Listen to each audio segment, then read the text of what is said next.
Bonjour à tous, bienvenue dans cette vidéo de la web-série sur le télétravail. Ces vidéos vous sont proposées par la promotion 2020 du Master de Manager en système d'information à Césy-Brest.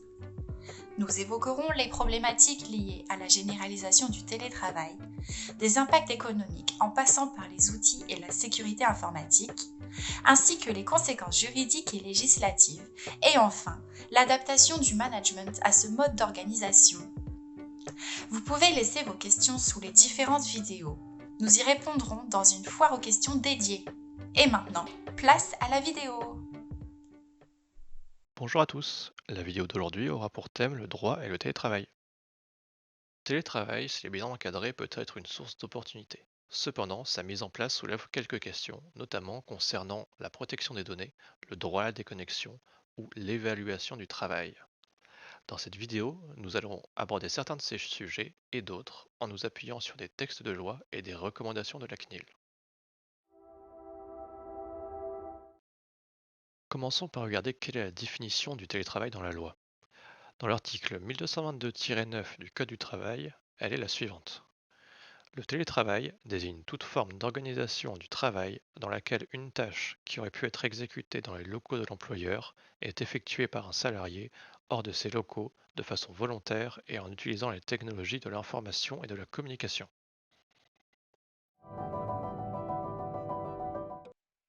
Bonjour à tous. Si on prend le point de vue de la CNIL concernant le télétravail, on peut y voir diverses recommandations. Cependant, on ne peut pas vraiment voir de distinction par rapport à une situation de travail dite classique. Si on prend par exemple l'activité d'un professionnel, la CNIL ne fait à ce sujet que rappeler qu'un salarié ne peut pas faire ce qu'il ne pouvait déjà pas faire sur site auparavant. Cela est un peu comme si, légalement parlant, la situation du télétravail était similaire, voire identique à celle d'un travail sur site. Cependant, le droit français dispose de sa propre définition du télétravail. Existe-t-il donc réellement un droit spécifique au télétravail?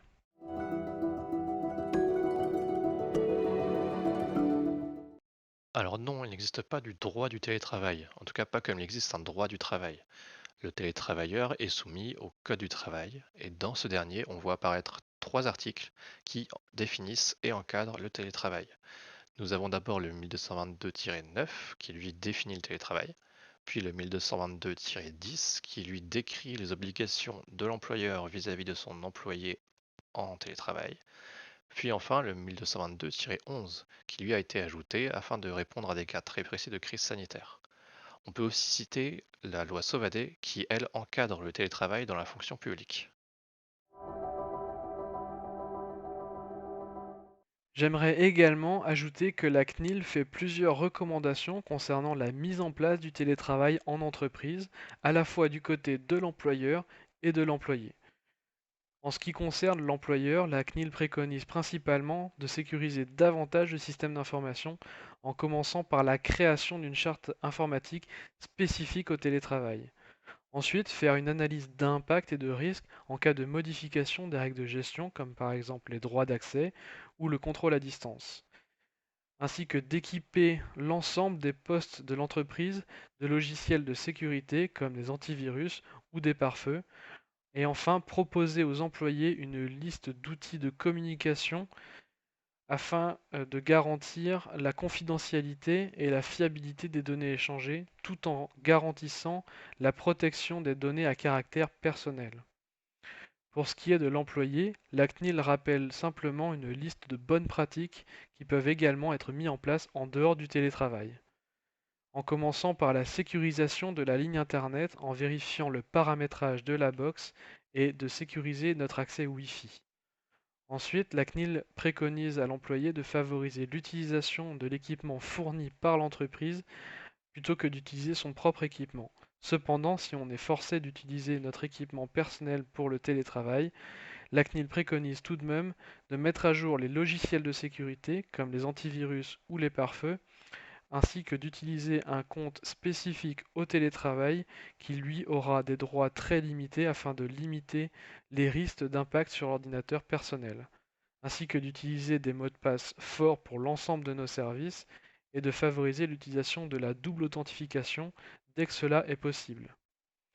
Ensuite, la CNIL préconise également d'utiliser le VPN le plus souvent possible, sauf dans des cas de service utilisant une grande bande passante. Faire également attention aux tentatives de phishing qui de nos jours sont de plus en plus fréquents, ainsi que de suivre le cadre de la charte informatique qui sera spécifique au télétravail et fourni aux salariés par l'employeur.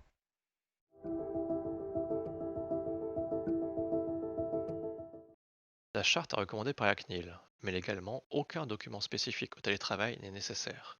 Que ce soit pour du télétravail occasionnel ou permanent, aucun avenant au contrat de travail ne sera exigé. La loi précise simplement que l'accord doit être formalisé par tout moyen. Durant cette formalisation, plusieurs sujets peuvent être discutés, notamment la prise en charge ou non des frais de télétravail par l'employeur. Avant 2017, l'employeur était dans l'obligation de prendre à sa charge l'entièreté des frais de télétravail de l'employé.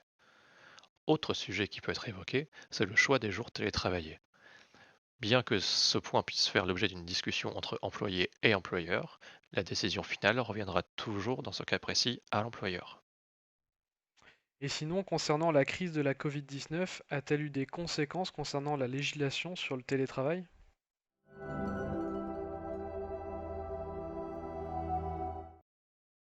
Oui, la crise sanitaire a eu un effet sur le télétravail.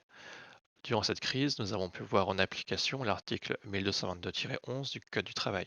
Cet article autorise les employeurs à imposer le télétravail à leurs employés en cas de crise majeure. Les articles 9 du Code civil et 226-15 du Code pénal nous précisent que l'employeur peut donner des instructions et surveiller leur exécution, mais en respectant la liberté individuelle des salariés, et que dans tous les cas, ces derniers doivent être prévenus. Est-ce que la CNIL donne plus de détails sur ces méthodes et techniques d'évaluation?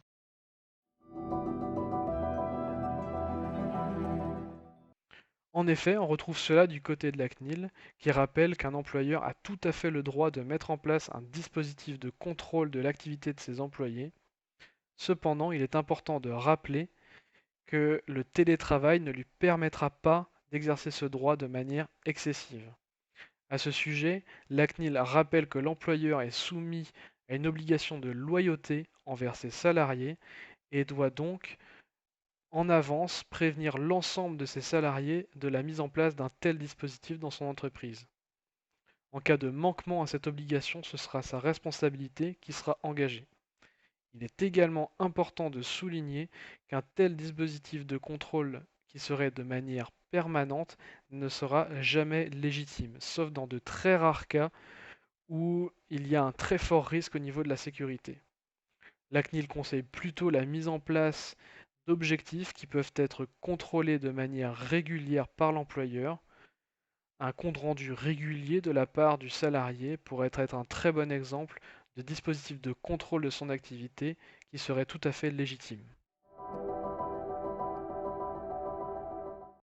Tout ce que nous avons pu voir jusqu'à maintenant nous a montré qu'il n'y avait pas ou peu de différenciation faite entre travail et télétravail au niveau de la législation.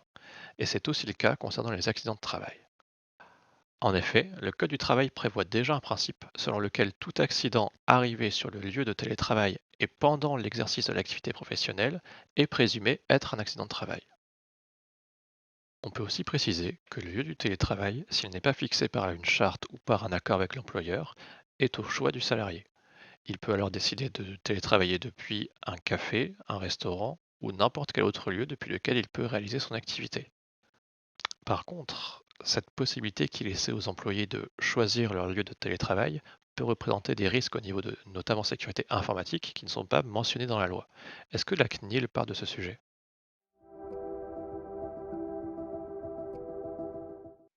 C'est vrai que télétravailler depuis un lieu public en utilisant par exemple la Wi-Fi publique peut représenter un très fort risque de fuite de données.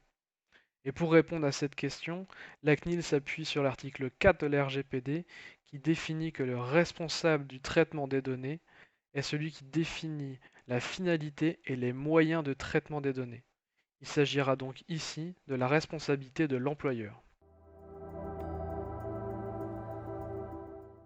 Et voici qui conclut notre vidéo sur le thème du droit et du télétravail. Si vous avez des questions, n'hésitez pas à nous les poser dans l'espace des commentaires et nous y répondrons lors d'une vidéo dédiée FAQ. La prochaine vidéo à sortir aura pour thème le management en télétravail.